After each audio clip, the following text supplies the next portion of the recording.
அப்போ இன்னைக்கு வந்து அந்த சமூக வலைதள ஊடகங்களுடைய வெற்றி வேற வழி இல்லாமல் சீமானிடம் கேள்வி கேட்க வேண்டிய, சீமானை பயன்படுத்த வேண்டிய நிர்பந்தம் வந்து இந்த ஊடகங்களுக்கு வருது.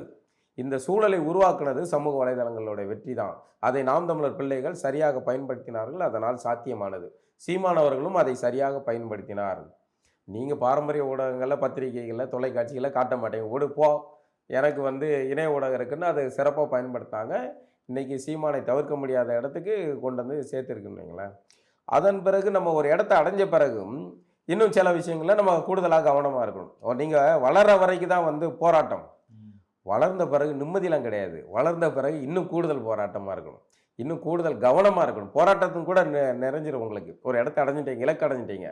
அதன் பிறகு அந்த இலக்க அடைஞ்ச பிறகு இலக்கை தக்க வைக்க வேண்டிய இடத்துல நமக்கு வந்து சில சூட்சுமமான ராஜதந்திர ரீதியாக கையாளக்கூடிய வித்தைகளை நம்ம வந்து கைவசம் வச்சுக்கணும். நம்ம கீழேருந்து மேலே வரும்போது நம்ம காட்டு பயலா இருக்கலாம். மேலே ஒரு நாற்காலியில வந்து உட்கார்ந்த பிறகு அந்த நாற்காலிக்குன்னு ஒரு பண்பு இருக்கு. நாற்காலிக்கான இடம்னு ஒண்ணு இருக்கு. நாற்காலிக்குன்னு தகுதின்னு ஒண்ணு இருக்கு.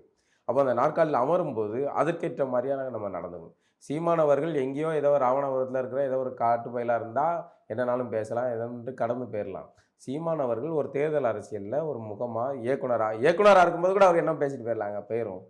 ஆனால் ஒரு 36,00,000 வாக்காளர்களை ஒரு தமிழர்களுடைய தேர்தல் அரசியல் கட்சியின் பிரதிநிதியாக ஒரு ஒரு வாக்கு வங்கி அரசியல்ல களமாடக்கூடிய ஒரு நபரா இருக்கும்போது, அவரை குறிவைத்து அடிக்கத்தான் செய்வார்கள். இதுதான் கலை எதார்த்தம். அதுவும் திமுக மாதிரியான ஒரு நயவஞ்சக கட்சி, இதை வந்து செய்யலன்னு தான் ஆச்சரியம். திமுக அவர்களுடைய மனவாடுக்களே வந்து விட்டு வைக்காதவர்கள். விஜயகாந்தையும் விட்டு வைக்கல, வைக்கவும் விட்டு வைக்கல. ஏன்னா அவங்க கூட இல்ல.